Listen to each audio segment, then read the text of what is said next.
విద్యార్థులకు శుభోదయం. 7వ తరగతి తెలుగు వాచకంలోని 7వ పాఠం శిల్పి పాఠంలోని స్వీయ రచన, సృజనాత్మకత, పదజాలం, భాషాంశాల గురించి మనం ఈరోజు చెప్పుకోబోతున్నాం. స్వీయ రచనలో మనకి 4 చిన్న ప్రశ్నలు ఇచ్చారు. అవి 4 మార్కుల ప్రశ్నలు. ఒక్కొక్క ప్రశ్నకు 5 వాక్యాల్లో జవాబులు రాయాలి. మొదటి ప్రశ్న, శిల్పి రాళ్లలో ఏ ఏ రూపాలను చూసి ఉంటాడు? శిల్పి నల్లరాతిలో మనసు పులకరించిపోయేలా భయంకరమైన సింహాల తలలు, భూమిపైనున్న అన్ని పర్వతాలలోనూ ఎన్నో రకాలైన చిత్ర విచిత్ర రూపాలను, విగ్రహాలు, దేవాలయాలు, పూల తీగెలు, అప్సరసలు, మహారాజులు, మానవులు మొదలైన వాటినన్నిటినో చూసి ఉంటాడు. మీరు ఇలానే రాయాలని లేదు, సొంతగా ఇంకేమైనా రాయొచ్చు. శిల్పి రాళ్లలో ఏ రూపాలను చూసి ఉంటాడు? శిల్పి రాళ్లలో అనేక రూపాలను చూస్తాడు. తన మనసులోనికి వచ్చిన రూపాన్ని ఊహించుకొని ఏనుగులుగాను, సింహాలుగాను, లతలు, పుష్పాలు, రాజుల చరిత్రలు ఇలా ఎన్నెన్నో చెక్కుతూ ఉంటాడు అన్నమాట. విగ్రహాలను చెక్కుతూ ఉంటాడు. ఇలా ఎన్నో రూపాలను చూసి ఉంటాడని మీరు సొంతగా రాయొచ్చు. నల్లని రాళ్లకు శిల్పి మీద కృతజ్ఞత ఎందుకు ఉండాలి? కృతజ్ఞత అంటే ఏంటి? విశ్వాసం ఉండడం, థ్యాంక్స్ గివింగ్ చెప్పుకోవడం. ఎందుకు నల్లరాయి, ఎందుకు కృతజ్ఞత చూపించాలి శిల్పికి? నల్లని రాళ్ల నుండి శిల్పి అనేకమైన చిత్ర విచిత్రమైన శిల్పాలను చెక్కి చూపరులందరి దృష్టి వారిపై పడేలా చేస్తాడు. చూపరులు అంటే చూడ్డానికి వచ్చిన వాళ్ళు. భయంకరమైన వాటిని కూడా ఎంతో అందంగా చెక్కుతాడు. రాళ్లను దేవతా విగ్రహాలుగా చెక్కి గుడిలో వాటికి పూజార్హత కల్పిస్తాడు. పూజా ప్లస్ అర్హత, పూజార్హత, సవర్ణ దీర్ఘ సంధి. ప్రజలంతా పసుపు కుంకాలతో పూజిస్తారు. రాళ్లను అందమైన శిల్పాలుగా తీర్చిదిద్ది వాటికి గౌరవాన్ని కలిగిస్తున్నాడు గనక వాటికి శిల్పి మీద కృతజ్ఞత ఉండాలి.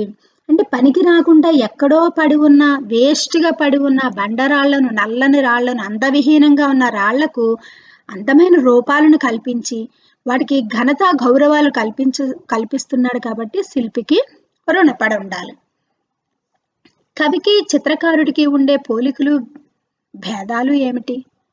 కవి అంటే కవితలు రాసేవాడు కానీ, రచనలు చేసేవాడు కానీ. చిత్రకారుడు అంటే కుంచె పట్టుకొని బొమ్మలు వేసేవాడు, పెయింటర్. కవి మనసులోని భావాలను చక్కని పదాలలో కూర్చి అలంకారాలలో చేర్చి మహారాజుల చరిత్రలను ఇంకా అనేక కావ్యాలను చక్కగా తన కలంతో తయారు చేస్తాడు. కలము అంటే పెన్ను. చదువరులకు ఆనందం కలిగిస్తాడు. ఎవరైతే వాటిని చదువుతారో వాళ్ళలో ఆనందం కలుగుతుంది. శిల్పి కూడా తన మనసులోని భావాలను సున్నితమైన సుత్తి ఉలితో రాతి మీద చెక్కుతూ పూల తీగలతో అలంకరిస్తూ చక్కని శిల్పాలలో అనేక చరిత్ర కథలను సృష్టిస్తాడు. చూపరులకు ఆనందం కలిగిస్తాడు. ఇద్దరికీ ఉన్న భేదమల్లా కవి కలంతో కాగితం మీద సృష్టి చేస్తాడు. శిల్పి ఉలి సుత్తితో రాళ్ల మీద సృష్టి చేస్తాడు. ఇక్కడ కవికి చిత్రకారుడికి అన్నాడు, ఆన్సర్లో శిల్పి అని ఇచ్చాడు. కవికి శిల్పికి అన్న, కవికి చిత్రకారుడికి అన్న. చిత్రకారుడు అంటే మీరు ఏం రాయొచ్చు? చిత్రాలు వేసేవాళ్ళని చిత్రకారుడు అంటాడు. చిత్రకారుడు కుంచె. కవి అయితే రాయడానికి పెన్ను వాడతాడు. చిత్రకారుడు చిత్రాలు గీయడానికి, పెయింట్ వేయడానికి కుంచె అంటారు. దాని బ్రష్ని కుంచె అంట. ఆ యొక్క కుంచెతో చక్కని చిత్రాలను వేసి తన మనసులో ఉన్న రూపాలను చక్కని బొమ్మలుగా తీర్చిదిద్దుతాడు అని చిత్రకారుడు గురించి రాయొచ్చు. మరి కవికి శిల్పికి అంటే ఇక్కడున్న ఆన్సర్ మీరు రాయొచ్చు. ఎలా అడిగినా మీరు సొంతగా రాయడానికి ప్రయత్నం చేయండి. 4వ ప్రశ్న, చూసే వాళ్లకు శిల్పాలు మహారాజుల కథలు చెప్పగలవని కవి ఎందుకన్నాడు? కవి అలంకారములతో చిత్ర విచిత్రంగా కావ్యము వ్రాసి అందలి కథలతో చదివే వారిని ఆకట్టుకున్నట్టే శిల్పి అందమైన శిల్పాలతో చూపరులను ఆకట్టుకుంటాడు. అంటే అట్రాక్ట్ చేయడం. కవి చెప్పే కథకు సంబంధించిన శిల్పాలు గోడల మీద క్రమంలో చెక్కితే చూసేవారు ఆ బొమ్మల వల్ల మహారాజుల కథలను గుర్తు చేసుకుంటారు అని కవి జోషువా అంటున్నారు. మహారాజుల కథలు ఎలా చెప్పగలవు అంటే, ఇప్పుడు అజంతా ఎల్లోరా శిల్పాలు చూడండి, మొత్తం శిల్పాలతో చెక్కి అక్కడ చరిత్రలు రాస్తారు. ఆ రాతి మీద చరిత్రలను రాస్తూ ఉంటారు. అవి చదివి కూడా మనం రాజుల యొక్క చరిత్రలను తెలుసుకుంటాం. పుస్తకాల్లోనే కాదు, శిల్పి కూడా రాజుల చరిత్రలను వివరించగలడు అని ఇక్కడ అర్థం. ఇక్కడ 2 అదనపు ప్రశ్నలు ఇవ్వడం అయింది ఇక్కడ. అంటే ఇలా కూడా ప్రశ్నలు అడగొచ్చు అని విద్యార్థులకు తెలియడం కోసం. టెక్స్ట్ బుక్ ప్రశ్నలు మాత్రం 4, కానీ సిసి ప్యాటర్న్లో ఉన్నది ఉన్నట్టుగా ప్రశ్నలు అయితే ఇవ్వరు. ప్రశ్నను మారుస్తూ ఉంటారు. మీకు తెలిసిన జవాబే ఆలోచించి రాస్తూ ఉండాలి. శిలకు శిల్పానికి ఉండే భేదం ఏమిటి? శిల అంటే రాయి, శిల్పం అంటే రాతి చుట్టూరా అవసరం లేని భాగాలను చెక్కివేసి అందమైన ఆకారంలో తీర్చిదిద్దబడిన బొమ్మ.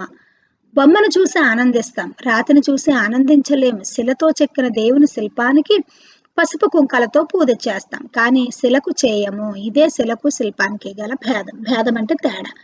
శిల అంటే వ్యర్థంగా పడి ఉన్న ఒక రాయి, అడ్డదిడ్డంగా ఉంటుంది. శిల్పము అంటే అందంగా చెక్కబడిన ఒక బొమ్మ అన్నమాట. కవి గేయంలో ఒక చోట శిల్పి దారిద్ర్యాన్ని చూసి తెలుగుదేశం కంటతడి పెడుతుందని అన్నాడు కదా, దీని గురించి మీ అభిప్రాయం ఏమిటి? శిల్పి రాత్రింబవళ్ళు ఎంతో కష్టపడి జీవం లేని రాళ్లను శిల్పాలుగా మలచి జీవకళ ఉట్టి పడేట్టు చేస్తాడు, కానీ తినడానికి తిండి లేక నిర్జీవంగా పేదరికంలో బతుకుతూ ఉంటాడు శిల్పి. అందువల్ల ఆంధ్రదేశం కంటతడి పెడుతుందని కవి చెప్పారు అని నాకు అనిపిస్తుంది. అంతే కదా, అంత కష్టపడి ఎంతో కష్టమైన ఆ యొక్క ఆకృతిని, మనసులో ఉన్న రూపాన్ని చక్కని అందమైన బొమ్మలాగా మలిచి మన ముందుకు పెడితే మనం చూసి ఆనందిస్తాం, కానీ ఆ యొక్క అందం వెనుక ఎంత కష్టం ఉందో గుర్తించి ఆ కష్టానికి తగిన ప్రతిఫలం శిల్పకారుడికి దక్కటం లేదు. ఈ రోజుల్లో శిల్పకళను ఆదరించటం లేదు. ఇంతకుముందు రాజులు శిల్పకారులను ఆదరించేవాళ్ళు, పోషించేవాళ్ళు, వాళ్ళని చక్కగా చూసుకునేవాళ్ళు అని కవి వర్ణించాడు. స్వీయ రచనలోని ఎస్ఏ ఆన్సర్ ఇది 8 మార్కుల ప్రశ్న. తెలంగాణ రాష్ట్రంలోని శిల్పకళా సంపదను గురించి వ్యాసం రాయండి. వ్యాసము అంటే పారాగ్రాఫ్స్తో రాస్తే బాగుంటుంది. వ్యాసము పారాగ్రాఫ్స్ 5-6 వాక్యాలు అయిపోతే ఇంకో పారాగ్రాఫ్ మనం స్టార్ట్ చేయొచ్చు. ప్రారంభము, విషయ వివరణ, ముగింపుతో చక్కగా రాయాలి వ్యాసం అని అడిగినప్పుడు. ఇక్కడ అలా లేదు, అయినప్పటికీ మీరు సొంతగా రాయడానికి ప్రయత్నం చేయండి. ఇది మీకు అవగాహన కలిగించడానికి మాత్రమే. శిల్ప కళా సంపద గురించి రాయమన్నారు మన తెలంగాణ రాష్ట్రంలో. తెలంగాణ రాష్ట్రంలో శిల్పకళ అద్భుతమైంది.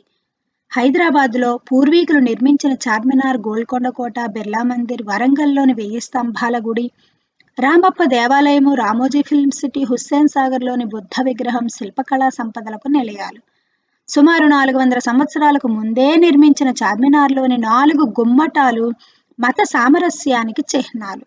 బిర్లా మందిర్ పాలరాతి సుందర కట్టడం, 1000 స్తంభాల గుడి వరంగల్లో నల్లరాతి కట్టడంగా వెలుగొందుచున్నది. రామప్ప దేవాలయంలో ఆనాటి శిల్పకళ నేటికి ఎంతో అందంగా విరాజిల్లుచున్నది. హుస్సేన్ సాగర్లో ప్రతిష్ఠించిన బుద్ధుడు మనందరికీ శాంతి సందేశాన్ని ఇస్తున్నాడు. రామోజీ ఫిల్మ్ సిటీ అద్భుతమైన కట్టడం, ప్రజలకు మానసిక విశ్రాంతికి ఆనందానికి విడిది. సినిమా షూటింగులకు దక్షిణ భారతంలోనే గొప్ప కట్టడంగా ఉన్నది. ఇంకా మీరు దీనికి ఇంకా సొంతగా మీరు రాయొచ్చు. 6వ తరగతిలో మీరు లేఖ పాఠంలో ఎన్నో ప్రదేశాలు, వాళ్ళు సందర్శించిన ప్రదేశాల్లో గుడులు, కట్టడాల గురించి, దేవాలయాల గురించి మీరు చూశారు. రామప్ప దేవాలయం, కాకతీయులు కట్టించినటువంటి 1000 స్తంభాల గుడి, శిలాతోరణం, ఇలాంటి గురించి మీరు ఇంకా వర్ణించి పొడిగించి రాయొచ్చు. ఇంకొక ప్రశ్న ఇచ్చాడు, లేదా ఇంకొక ప్రశ్న ఏమిచ్చాడు, శిల్పి గొప్పదనాన్ని వివరిస్తూ వ్యాసం రాయమన్నాడు. శిల్పి గొప్పదనాన్ని గురించి కవి జోషువా చక్కగా వర్ణించారు. శిల్పి శిల్ప కళా జగత్తుకు మకుటం లేని మహారాజు. మకుటము అంటే కిరీటం. అతడు తన సుతిమెత్తని చేతులతో ఉలి, సుత్తి పట్టుకొని కఠినమైన పాషాణాలను అద్భుతమైన శిల్పాలుగా చెక్కుతాడు. పాషాణము అంటే రాయి. మన దేశంలోని పర్వత శ్రేణులన్నిటి యందు శిల్పి చెక్కిన శిల్పాలు కనబడతాయి. ఎక్కువ భాగం దేవాలయాలు, కొండల మీద ఉన్న కారణం ఇదే. కాళ్ల కింద తొక్కే బండరాళ్లను దేవతా విగ్రహాలుగా మలచి ఆ రాళ్లకు పూజార్హత కల్పించాడు. పూల తీగలు, సింహాలు, మానవ విగ్రహాలు, మహారాజుల చరిత్రలు, అప్సరసల శిల్పాలు మొదలైన అనేక విధాలైన శిల్పాలను చెక్కుతాడు. రాతిని తాకితే సప్తస్వరాలు పలికించగల నేర్పు శిల్పికున్నది.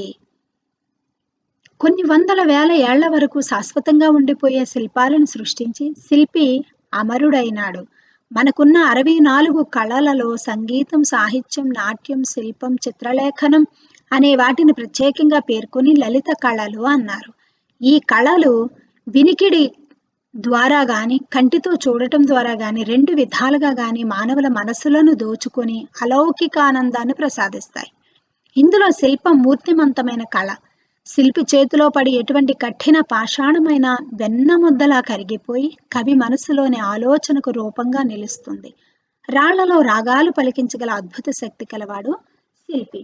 ఈ శిల్పి గురించి రాయమని చెప్పినప్పుడు మొదటి పారాగ్రాఫ్ గుర్రం జాషువా గారు ఈ పాఠాన్ని ఎంతో చక్కగా వివరించారు. శిల్పి యొక్క జీవిత విధానాన్ని చక్కగా వర్ణించారు. ఇలా కొంచెం 4-5 వాక్యాలు వచ్చేటట్టు ఫస్ట్ పారాగ్రాఫ్ రాసుకొని తర్వాత ఒక 2 పారాగ్రాఫ్స్ మీరు ఆల్రెడీ పద్యాలు భావాలు నేర్చుకుని ఉన్నారు. షార్ట్ ఆన్సర్స్ కూడా నేర్చుకుని ఉన్నారు. ఆ ఆన్సర్లు అన్నింటిలో కూడా ఏ పాయింట్ ఎక్కడ పెడితే బాగుంటుందో ఆల్రెడీ నేర్చుకున్నవే మనం ఇంకా సొంతగా క్రియేటివిటీగా ఆర్డర్లో చక్కగా రాసుకుంటూ వెళ్ళిపోయి ఎండింగ్లో చిన్న పారాగ్రాఫు కాబట్టి శిల్పికి ఈ పనికిరాని బండరాళ్లను అందంగా తీర్చిదిద్ది అందమైన శిల్పాలుగా తీర్చిదిద్దుతాడు. మరి అంత నేర్పరితనం ఉన్నటువంటి శిల్పికి ఈరోజు సరైన ఆదరణ లభించటం లేదు. కాబట్టి ఈ యొక్క ఆంధ్రదేశం కంటతడి పెట్టుకుంటుందని శిల్పి ఎంతో చక్కగా ఈ యొక్క శిల్పకారుల యొక్క దయనీయ స్థితిని దీనస్థితిని కళ్ళకు కట్టినట్లుగా వివరించారు. శిల్పకళలను మనం కూడా ఆదరించాలని మీ ఒపీనియన్ ముగింపుతో రాస్తే ఎక్సలెంట్గా మీరే సొంతగా వ్యాసాన్ని తయారు చేసుకుంటే బాగుంటుంది. అలా రాయడానికి సొంతగా రాయడానికి ప్రయత్నం చేయండి. ఇక్కడ సృజనాత్మకత ప్రశంస 4వ సెక్షన్. శిల్పిని గురించి ఆత్మకథ రాయండి. దీన్ని ఏకపాత్రాభినయంగా ప్రదర్శించండి. ఆత్మకథ అంటే ఏంటి? ఇప్పుడు తనకి తానే చెప్పుకుంటే అది ఆత్మకథ అంటారు. ఇప్పుడు భారతదేశం ఆత్మకథ అంటే నేను మీ భరతమాతను, నా గడ్డ మీద అనేక మంది వీరులు శూరులు జన్మించారు ఇలా తను మాట్లాడితే ఎలా ఉంటుంది? లేదంటే ఒక చెట్టు మాట్లాడితే ఎలా ఉంటుంది? అలాగే ఆత్మకథ అంటే శిల్పి తనే మనతో మాట్లాడితే ఎలా ఉంటుందో ఏకపాత్ర అభినయం అంటే ఒక్కరే అభినయిస్తూ ప్రదర్శించమంటున్నారు. పాఠశాలలో ఆత్మకథగా రాయండి అన్న, ఏకపాత్ర అభినయంగా రాయండి అన్న ఆన్సర్ ఒకటే వస్తుంది. లేదంటే క్లాసులో అభినయం చేస్తే ఇలా ఒకరే మాట్లాడుతూ చెయ్యాలన్నమాట యాక్షన్. ఉదాహరణకు నేను రాళ్లను చెక్కే శిల్పిని అని ప్రారంభించాలి. నన్ను పోల్చుకున్నారా? నేను శిల్పిని అంటే రాళ్లను చెక్కి బొమ్మలుగా తయారు చేస్తాను. ఎడం చేత్తో ఉలిని కుడి చేత్తో సుత్తిని పట్టుకొని రాతిలోని అవసరం లేని భాగాలను చెక్కివేస్తూ నేను అనుకున్న ఆకారాన్ని తయారు చేస్తాను. ఇలా చెయ్యాలంటే ఎంతో శ్రమ పడవలసి వస్తుంది. అయినా సరే నేను కోరిన బొమ్మ అందంగా తయారైతే నాకెంతో తృప్తిగా ఆనందంగా ఉంటుంది. నేను చెక్కిన బొమ్మలు మీరంతా చూసి మెచ్చుకుంటుంటే నాకెంత గర్వంగా ఉంటుందో. కానీ నేను చెక్కిన బొమ్మలు కొనేవాళ్ళు ఎంతమంది? ఒకరిద్దరు కొన్నా చాలా తక్కువ ధరకు అడుగుతారు. మరి నాకు జీవనం ఎలా గడుస్తుంది?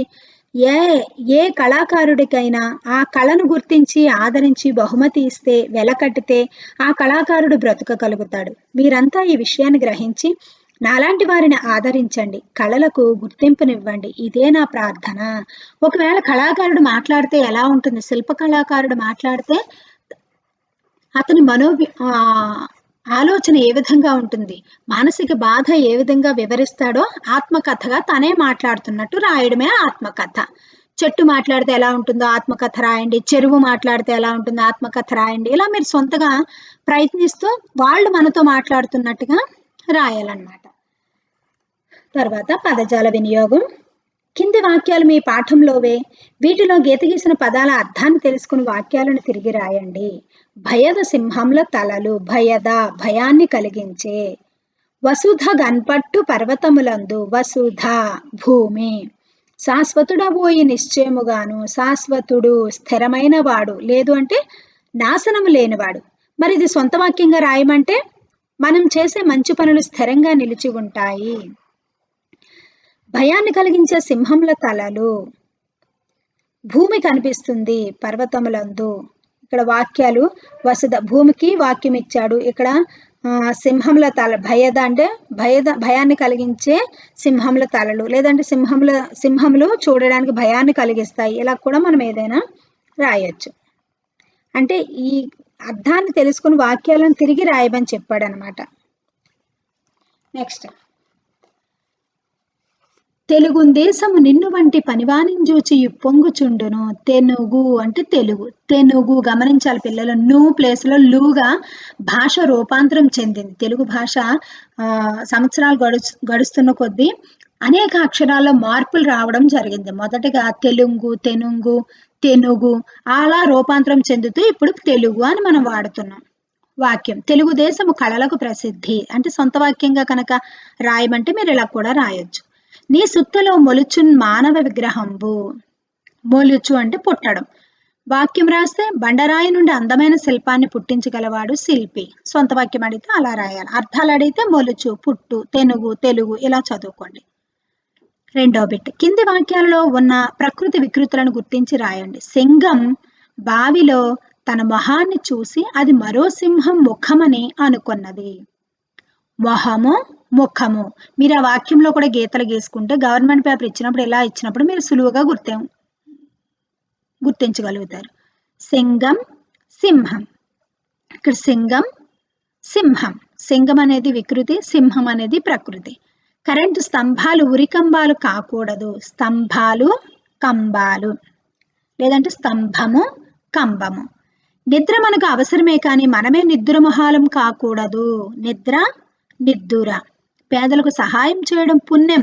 ఆ పుణ్యమే మనను నిలుపుతుంది. పుణ్యం, పుణ్యం. పుణ్యం అనేది ప్రకృతి, పుణ్యం అనేది వికృతి. మూడవ బిట్. సూచనల ఆధారంగా పాఠ్యాంశంలోని పదాలతో గళ్ళు నింపండి. అడ్డుగళ్ళుతో కొన్ని పదాలు ఉన్నాయి. నిలువు అంటే హారిజంటల్, వర్టికల్ గా అడ్డుగా ఉండే పదాలు కొన్ని, నిలువుగా ఉండే పదాలు కొన్ని. కింద రెండో బాక్స్ చూడండి, అక్కడ మీకు అర్థమవుతుంది నెంబర్స్ ప్రకారం.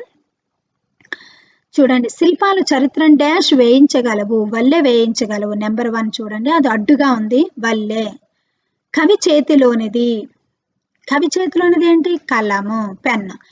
దేవళంలో ళం తీసేస్తే, దేవళంలో ళం తీసేస్తే ఏమవుతుందో ఆలోచించండి. దేవ, అంతే కదా, దేవళం, దేవ. ళం తీసేయమన్నాడు. మూడో పద్యం రెండో పాదంలో మొదటి పదం చివరి అక్షరం లోపించింది. కళ. శిల్పంగా మారేది శిల. శిల్పి ప్రజ్ఞకు మనం సమర్పించేది నమస్కారం. ఇప్పుడు నిలువు గీతలు చూడండి. నిలువుగా ఉండే పదాలు నెంబరింగ్స్ తో చూడండి. అడ్డుగాను ఉన్నాయి, నిలువుగాను ఉన్నాయి. ఈ పదం భూమికి మరో అర్థం. వసుధ. 1 నెంబర్లోనే స్ట్రైట్ గా చూడండి, పైనుంచి కిందకి. వసుధ, వసుధ అంటే భూమి. కవిత్వం చెప్పడానికి ఎట్లా అంటారు? కవనం. కవిత్వాన్ని కవనం అని కూడా అంటారు. రాతికి మరో పదం తలకిందులైంది. రాతికి మరో పదం తలకిందులైంది. చివర పైన చూడండి, 3వ నెంబర్ ఇచ్చి కింద నుంచి చదవాలి మనం. పాషాణము. ము, అణ, షా, పా నుండి చూడండి, కిందని తలక్రిందులైంది అన్నాడు అంటే రివర్స్ ఉంది, మనం ఆర్డర్ లో పెట్టాలి. పాషాణము. స్వప్నం పర్యాయ పదం. స్ట్రైట్ గా చూడండి, 4th 1. స్వప్నాన్ని కళ అని కూడా అంటాం కదా, స్వప్నాన్ని కళ అని కూడా మనం చెప్తాం. శిలను శిల్పంగా మలిచేవాడు శిల్పి. శిలను శిల్పంగా మలిచే వాళ్లను శిల్పి అంటాం. బొమ్మలు అనే అర్థమున్న పదంలో మొదటి అక్షరం లోపించింది. లోపించింది అంటే తొలగించబడింది. బొమ్మలు అనే అర్థమున్న పదంలో మొదటి అక్షరం లోపించింది. నిలువుగా ఉన్నది చూడండి, 6th 1.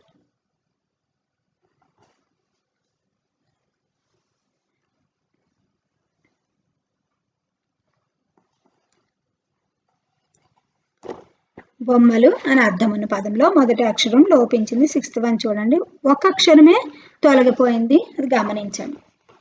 నెక్స్ట్ భాషను గురించి తెలుసుకుందాం. కింది పదాలను పరిశీలించండి, సంధి జరిగిన విధానం గమనించండి. ఇక్కడ మొత్తం అంతా కూడా సవర్ణ దీర్ఘ సంధి మీకు ఇంట్రడ్యూస్ చేయడం జరిగింది. సవర్ణ దీర్ఘ సంధి సూత్రం మీకు ఆల్రెడీ వచ్చే ఉంటది. ఆ ఈ ఊరులకు సవర్ణాలు పరమైతే దీర్ఘం ఏకాదేశంగా వస్తుంది. సవర్ణాలు అంటే ఏంటి అంటే మొదటి పదం పూర్వపదానికి పరపదానికి, మొదటి పదం చివరి అక్షరము, రెండో పదం మొదటి అక్షరం ఒకే రకమైన అచ్చుకు సంబంధించింది రావాలి. అలా వచ్చి కలిసినప్పుడు వాని దీర్ఘం ఏకాదేశం అవ్వాలి. ఏ అక్షరాలు మనం చూడాలి? ఆ ఈ ఊ రూలనే చూడాలి. ఆ 4 అక్షరాలని మనం చూడాలి. అంటే మొదటి పదం చివర, రెండో పదం మొదట. అవే అచ్చులు రావాలి. అవే అచ్చులు వచ్చి కలిపినప్పుడు ఆ అచ్చుల్లో ఉన్న దీర్ఘాచ్చేదో అది రావాలన్నమాట. ఆ ప్లస్ ఆ అయితే కలిపినప్పుడు ఆ రావాలి. అలా మీరు చూసుకోవాలి. చూసుకొని మీరు అవి సంధి జరిగేటప్పుడు సంధి జరిగే కార్యాన్ని మీరు చూడాలి.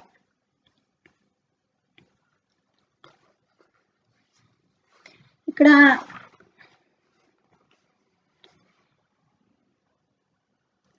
బాక్స్లో అమ్మ ఇందాక అది నేను స్కిప్ చేశాను. బొమ్మలోని అర్థం ఉన్న పదంలో మొదటి అక్షరం లోపించిందా అని ఇక్కడ ప్రింట్ రాంగ్ పడిందమ్మా. ప్రతిమ ఇక్కడ నిలువుగా ఉన్న 6వ నెంబర్ కింద నుంచి 2వ లైన్ మధ్యలో చూడండి. 6వ నెంబర్ అక్కడ ప్రతిమ ప్రా తొలగిపోయింది. తీ మా రావాలి. అక్కడ వా ప్లేస్ లో తాకి గుడి ఉంటే తీ రావాలి. ప్రింట్ లోపం అది, అందుకే నేను ఇందా స్కిప్ చేశాను. అది మీరు సరి చేసుకోండి. ప్రతిమ బొమ్మ అంటే ప్రతిమ అంటాం కదా, మొదటి అక్షరం లోపించిందే అన్నాడు అంటే తీ మా రావాలి. 6 దగ్గర తాకి గుడిస్తే తీ ఉండాలి. వా ఉంది, అది ప్రింట్ మిస్టేక్ అమ్మా. ఇప్పుడు సవర్ణ దీర్ఘ సంధికి సూత్రం చూసుకునేటప్పుడు మీరు ఆ ఈ ఊరు ఈ 4 అక్షరాలు మీరు గుర్తుపెట్టుకోండి. మొదటి పదం చివర ఈ అక్షరాల్లో ఏదైనా వస్తే రెండవ పదం మొదటి అక్షరం అదే అక్షరానికి చెందిన అచ్చు రావాలి. వాటిని సవర్ణ అచ్చులు అంటారు. సవర్ణములు అసవర్ణములు మీకు తెలియాలి. ఆ ప్లస్ అంటే మొదటి పదం చివరి మీకు ఆ వచ్చి ప్లస్ రెండో పదం మొదటి అక్షరం కూడా ఆ కానీ ఆ కానీ ఏదైనా సరే దీర్ఘాక్షరం కానీ హ్రస్వాక్షరం కానీ ఏదో ఒక అచ్చు సేమ్ ఒకే రకానికి చెందిన అచ్చు రావాలి. ఇప్పుడు కలిపినప్పుడు దాని దీర్ఘాక్షరం రావాలి. ఆ రావాలి. ఈ ప్లస్ ఈ అయితే ఈ రావాలి. ఊ ప్లస్ ఊ అయితే ఊ, రూ ప్లస్ రూ అయితే రూ. ఈ వీడియో నేను సవర్ణ దీర్ఘ సంధి ఈ వీడియో చేశాను. చాలా క్లియర్గా క్లారిటీగా ఉంది. ఎలాంటి వాళ్ళకన్నా ఒక్కసారి చూస్తే అర్థమవుతుందని నేను అనుకుంటున్నాను. ట్రై చేయండి ఒకసారి. ఎందుకంటే 10th వరకు కూడా సవర్ణ దీర్ఘ సంధి, గుణ సంధి ఇవన్నీ మీకు చాలా ఇంపార్టెంట్. అత్వ ఎత్వ ఉత్వ సవర్ణ గుణ ఈ 5 సంధులు కూడా మీరు చాలా క్షుణ్ణంగా నీట్గా ఒక్కసారి మనసు పెట్టి నేర్చుకుని ఉదాహరణలు మీరు సొంతగా చేస్తే మీకు ఎప్పటికీ కూడా ఆ పదాన్ని ఎలా ఇచ్చిన పదం ఇస్తే విడదీయడం, విడదీసి ఇస్తే పదంగా రాయడం, తర్వాత ఆ ప్లస్ ఆ అయింది ఏ సంధి అంటే వెంటనే అచ్చుకి అదే అచ్చు సవర్ణ అచ్చు కాబట్టి మన దీర్ఘం ఏకాదేశం ఆ వచ్చింది కాబట్టి ఇది ఖచ్చితంగా సవర్ణ దీర్ఘ సంధి. ఇలా మీరు ఎలా అడిగినా సరే గుర్తుపట్టగలుగుతారు. ఈ వీడియోకి నేను అటాచ్ చేస్తాను అది ఆ లింక్.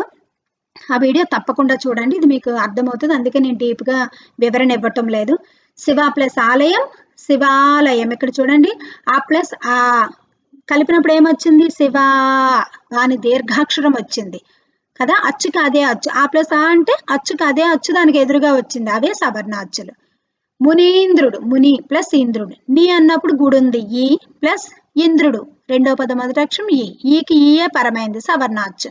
కలిపినప్పుడు దాని దీర్ఘాచ్చు రావాలి కాబట్టి ఈ రెండో అక్షరం దీర్ఘాక్షరం అచ్చు. మొదటి అచ్చుని హ్రస్వాచ్చు అని, రెండవ అచ్చుని దీర్ఘాచ్చులని అంటాం. భాను ప్లస్ ఉదయం ఊకి ఊ పరమై భానూదయం దాని దీర్ఘాచ్చు ఊ. మాతృ ప్లస్ రుణం మాతృణం. చూడండి రూ ప్లస్ రూ రూ. ఈ 4 అక్షరాలు గుర్తుపెట్టుకోవాలి. ఆ ఈ ఊ రూలకు అవే అచ్చులు పరమైతే. పరమవడం అంటే ఎదురుగా వస్తే ప్లస్ తర్వాత రెండో పదంలో మొదటి అక్షరాలు సేమ్ అచ్చులు వస్తే కలిపినప్పుడు దీర్ఘాచ్చులు రావాలి. ఇప్పటికే అర్థమవుతుంది. మీరు ఎక్కువ మెంబర్ ఆఫ్ ఎగ్జాంపుల్స్ చేసినప్పుడే మీకు ఎప్పటికీ గుర్తుండిపోతాయి. హిమ ప్లస్ ఆలయం హిమాలయం. కిరీట ప్లస్ ఆకృతి కిరీటాకృతి.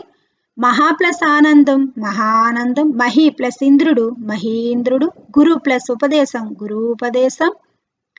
కోటి ప్లస్ ఈశ్వరులు కోటీశ్వరులు. మాతృ ప్లస్ రుణం మాతృణం. అవి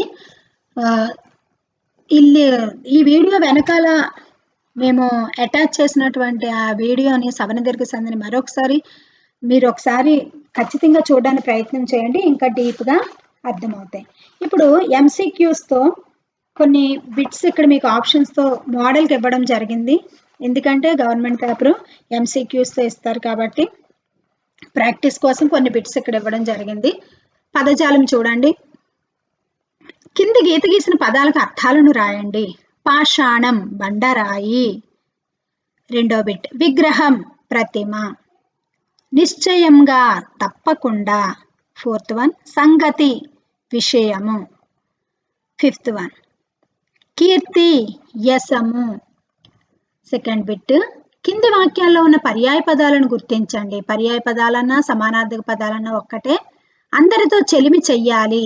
చెలిమి గీత గీసుకోండి. మన మైత్రి ఇతరులకు ఆదర్శంగా నిలవాలి. మైత్రి గీత గీసుకోండి. చెలిమి మైత్రి సమానార్థాన్ని ఇచ్చే పదాలు. పండుగ రోజులలో అందరూ కొత్త బట్టలు వేసుకుంటారు. ఉత్సవాలకు అందరూ తరలి వస్తారు. పండుగ ఉత్సవం. ఆ సెంటెన్స్ లో కూడా మీరు గీతలు గీసుకోండి. పూర్వకాలంలో రాజులు ఖడ్గం ధరించేవారు. రాజులు కత్తులతోనే యుద్ధం చేసేవారు. ఖడ్గం కత్తి.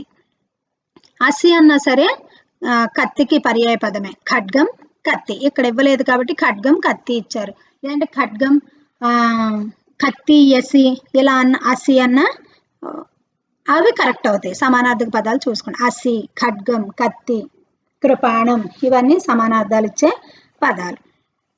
మనం భూమిని తల్లిగా భావిస్తాం. అటువంటి పొడమిని మన స్వార్థం కోసం కలుషితం చేయకూడదు. భూమి పొడమి. ఆకాశం నిర్మలంగా ఉంది. నింగిలో నక్షత్రాలు మెరుస్తున్నాయి. ఆకాశం నింగి.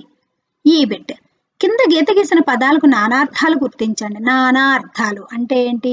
పేర్లోనే ఉంది. నానా అంటే అనేక అర్థాలు వస్తూ ఉంటాయి. వాటిని మీరు కంఠస్థం చేయాలి ఖచ్చితంగా. కవి శిల్పిని కంఠీరవంతో పోల్చాడు. కంఠీరవం. మదగజం సింహం. ప్రతి ఆలయంలో విగ్రహం మహిమ కలదై ఉంటుంది. శరీరం బొమ్మ. నానార్థంలో విగ్రహం అంటే శరీరం బొమ్మ. మూడో బిట్ శిల్పాలను ఎంతో నేర్పుతో తయారు చేయాలి. సామర్థ్యం విజ్ఞానం. నేర్పు సామర్థ్యం విజ్ఞానం. పోతన మంచి కవి. కవి అంటే కావ్యకర్త పండితుడు. ఈ బిట్ కింది పదాలకు వ్యతిరేక పదాలను గుర్తించండి. ఆపోజిట్స్. శాశ్వతం అశాశ్వతం. అబద్ధం నిజం. అక్షరాస్యత నిరక్షరాస్యత. నిరాశ్రయం ఆశ్రయం. తర్వాత అవివేకం వివేకం. కింది పదాలకు సొంత వాక్యాలు రాయండి. ఊబిట్ ప్రఖ్యాతి. బ్యాడ్మింటన్ ఆట ద్వారా సింధు మంచి క్రీడాకారిణిగా ప్రఖ్యాతిగాంచింది. కళాఖండాలు. భారతదేశంలో ఎన్నో కళాఖండాలు ఉన్నాయి. నైపుణ్యం. ధోని క్రికెట్ ఆటలో ఎంతో నైపుణ్యం సాధించాడు. విగ్రహాలు. తిరుపతి కొండపై ఎన్నో విగ్రహాలు ఉన్నాయి. జీవకళ. శిల్పి చెక్కిన శిల్పాలలో జీవకళ కనిపిస్తుంది. వ్యాకరణాంశాలు. ఆ బిట్ క్రింది గీత గీసిన పదాలకు సరైన విభక్తులను గుర్తించండి. రాముడు మంచి బాలుడు. డు మూవులు ప్రథమ విభక్తి కాబట్టి డు కింద గీత గీశారు కాబట్టి ప్రథమ విభక్తి. సమావేశంలో చదివిన విషయం బాగుంది. ఈ లో కీకు యొక్క లో లోపల షష్ఠీ విభక్తి కాబట్టి లో ఇక్కడ ఉంది కాబట్టి షష్ఠీ విభక్తి. సీత కోసం అన్వేషణ జరిగింది. కోసం అన్న కొరకు అన్న ఒకటే. కొరకు కై చతుర్థి విభక్తి. దేశమునందు భక్తి ఉండాలి. అందు నా సప్తమి విభక్తి కాబట్టి నందు అన్న ఆ అందు అన్న ఒకటే సప్తమి విభక్తి. భారత్ 6 వికెట్లతో కప్ గెలిచింది. తో చేత చే తోడ తో తృతీయ విభక్తి. ప్రత్యయం కాబట్టి తృతీయ విభక్తి. కింది వాక్యములకు అడిగిన విధంగా సమాధానాలు గుర్తించండి. లింగ వచన విభక్తులు లేనివి అవ్యయం. మహాప్రాణాక్షరాలు. మహాప్రాణాక్షరాలు ఏవి? ఇక్కడ టిక్ తప్పు పెట్టారమ్మా. ఇక్కడ ఫస్ట్ బిట్ చూడొద్దు. మహాప్రాణాక్షరాలు ఏవి? ఖ ఘ ఛ ఛ. ఇవి 4 మహాప్రాణాక్షరాలు. ఓకేనా? సెకండ్ ఆ బిట్టు ఆ ఆప్షన్ ఖ ఖ ఛ ఝ ఇవి మహాప్రాణాక్షరాలు. ఈ బిట్టు కూడా మీకు అలా కనిపిస్తాయి కానీ 2 మహాప్రాణాక్షరాలు ఉన్నాయి. 2 మామూలు పా బాలు ఉన్నాయి కాబట్టి ఆప్షన్ ఆ అనేది మహాప్రాణాక్షరం. ఇక్కడ ఫస్ట్ ఆప్షన్ కి టిక్ ఉంది అది చూడొద్దు మీరు. Third bit ఊష్మాలు. ఊష్మాలు అంటే ఏవి? ఊది పలికేవి. శేష సాహ ఊది పలికేవి ఊష్మాలు. నామవాచకానికి బదులుగా చెప్పేది సర్వనామం కదా, మీకు తెలుసు. ప్రణాన్. అంతస్థాలు. యారాలావాలు అంతస్థాలు. కింది వాటికి అడిగిన విధంగా జవాబులు గుర్తించండి. మహేంద్రుడు పదాన్ని విడదీయండి. మహీంద్రుడు. మహి ప్లస్ ఇంద్రుడు మహీంద్రుడు. గమనించారా? ఇందాక సవర్ణ దీర్ఘ సంధి గురించి చెప్పుకున్నాం మనం. మహి అన్నప్పుడు ఈ పలికింది గుడి ఉంది కాబట్టి ప్లస్ ఈ అంటే అచ్చుకి అదే అచ్చు ఎదురుగా వచ్చింది సవర్ణ అచ్చులు కలిపినప్పుడు హీ గుడి దీర్ఘం వచ్చి వాని దీర్ఘం ఏకాదేశం అయిందంటే అందులో దీర్ఘాక్షరం వచ్చి మహేంద్రుడు సవర్ణ దీర్ఘ సంధి దేశోన్నతి దేశ ప్లస్ ఉన్నతి దేశోన్నతి గుణసంధి రాజర్షి రాజా ప్లస్ ఋషి రాజర్షి రాజా ప్లస్ ఋషి రాజర్షి శాశ్వతుడవు ప్లస్ ఓయి శాశ్వతుడ ఓయి కిరీటాకృతి కిరీట ప్లస్ ఆకృతి కిరీటాకృతి ఆ ప్లస్ ఆ కలిపినప్పుడు వాని దీర్ఘం అంటే ఆ వచ్చింది మహేశ్వరుడు గుణసంధి తత్పురుష సమాసం తత్పురుష సమాసాల గురించి కూడా వీడియో చేశాను నేను అందుకే డీప్గా ఏమి ఇవ్వట్లేదు వీటికి మీకు విభక్తులు రావాలి విభక్తి ప్రత్యయాలు వస్తేనే ఈ యొక్క తత్పురుష సమాసాలు మీరు చేయగలుగుతారు ఇవన్నీ మీరు చదువుకొని బైహార్ట్ చేయండి వాటి మీద మీకు ఇక్కడ బిట్స్ ఇచ్చాడు చూడండి కింది పదాలకు సమాసాల పేర్లు గుర్తించండి నెల తాల్పు